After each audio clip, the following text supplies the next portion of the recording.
A wandering mind is a vulnerability hiding active psychological conflict.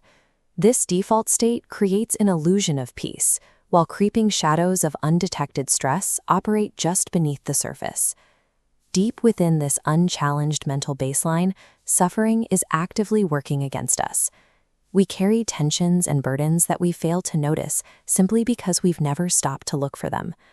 This suffering remains invisible because the mind offers no resistance. When we let our attention drift wherever it wants, destructive habits operate without the friction required to expose them. Without a conscious, deliberate point of resistance, we remain blind to our own unchecked mental routines. In the Thai forest tradition, this vulnerability is called swarmy, a tactic where a thief breaks in by stepping exactly inside the victim's own footprints. By overlaying the tracks, the intruder leaves no trace for the owner to recognize. Mental defilements, the attachments and anxieties that cause us stress, use this same logic. They step into the tracks of our daily, wandering thoughts, blending into our mental background until they are indistinguishable from our own voice. Allowing the mind to wander aimlessly grants these psychological thieves unrestricted, invisible access to our well-being. We don't notice them because we aren't putting up a fight. To expose these intruders, we must stop moving blindly. Establishing a static perimeter forces the enemy out of our tracks and into the open.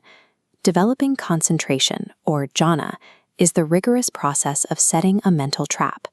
It creates a controlled environment necessary to observe the mind. The mechanism for this trap is the breath.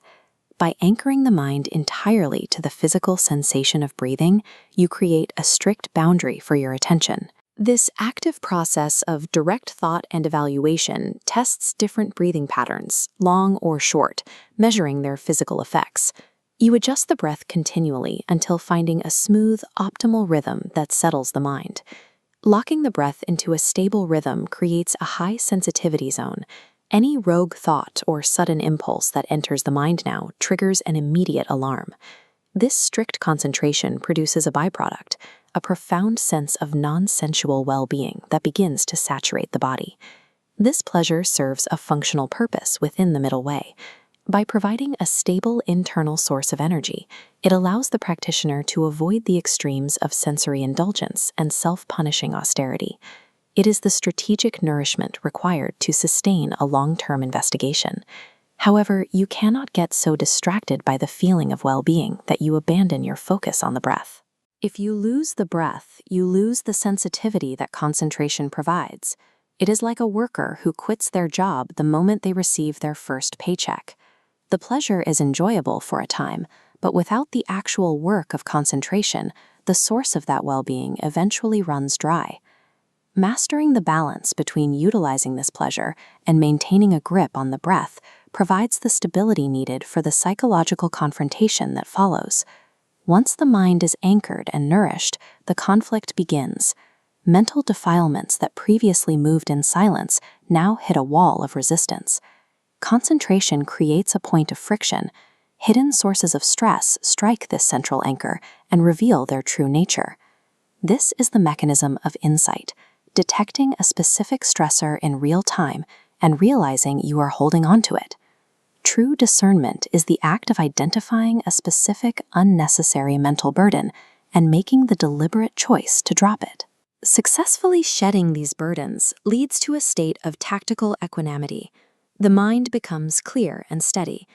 This equanimity is an active, observant clarity. It replaces the passive resignation we often associate with the term, providing the stability needed to master your relationship to your feelings.